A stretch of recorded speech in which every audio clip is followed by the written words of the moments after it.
জামালপুরের দেওয়ানগঞ্জ পৌরসভা এলাকার এক নিঃসন্তান বিধবার জমি জালিয়াতি করে দখলের অভিযোগ উঠেছে স্থানীয় এক ব্যক্তির বিরুদ্ধে।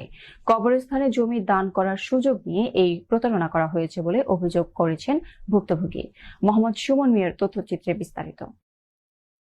বৃহস্পতিবার বিকেলে দেওয়ানগঞ্জ পৌরসভার চুনিয়াপাড়ায় সাংবাদিকদের কাছে এই অভিযোগ জানান বিধবা ফুলচান বেগম। ফুলচান বেগম অভিযোগ করেন, গত বছর তিনি চুনিয়াপাড়া আসর আমিন বাড়ি মসজিদ সংলগ্ন কবরস্থানে 5 কাঠা জমি দান করার সিদ্ধান্ত নেন। এই সুযোগ কাজে লাগিয়ে রফিকুল ইসলাম তাকে কবরস্থানে দলিলের কথা বলে জালিয়াতি করে সম্পূর্ণ জমি নিজের নামে দলিল ও নামজারি করে নেন। ভুক্তভোগী ফুলচান বেগম জানান, আমার নাম হচ্ছে ফুল বেগম।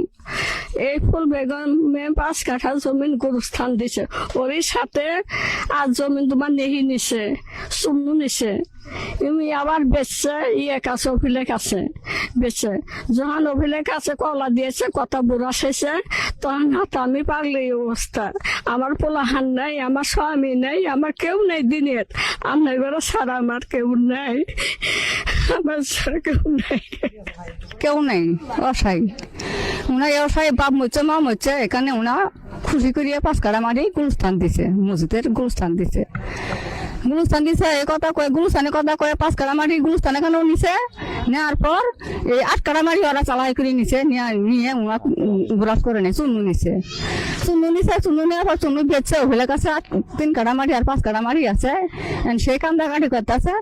আমার কাছে অনুরোধ, আপনারা যা জমিন টাকা আপনারা ফেরত নিয়ে দেন, এটাই আমার কাছে আবদার। পূর্ব চুনিয়াপাড়া মসজিদের সভাপতি। আর গুরুস্থানের 5 কাঠা জমি যে দিছে আমি জানি, মাফিয়া দিছে। এখন কতখানি জমি বেশি দিছে ওটা আমি জানি না, কিন্তু জমি যে 5 কাঠা আমার বুঝি পাচ্ছি এটা সত্য। এলাকাবাসীর দাবি, রফিকুল ইসলামের সাথে ফুলচান বেগমের কোনো রক্তের সম্পর্ক নেই। এলাকাবাসীর মতে এই জমি দান করা স্বাভাবিক নয় এবং এটি সম্পূর্ণ জালিয়াতি। এ ব্যাপারে জানতে রফিকুল ইসলামের বাড়িতে গেলে তাকে পাওয়া যায়নি। মোবাইল ফোনে যোগাযোগের চেষ্টা করা হলেও তার নম্বর বন্ধ পাওয়া যায়। কমিটি করে দেই, কবরস্থানের কমিটি যায়, সেই 8% জমি কবলা করে।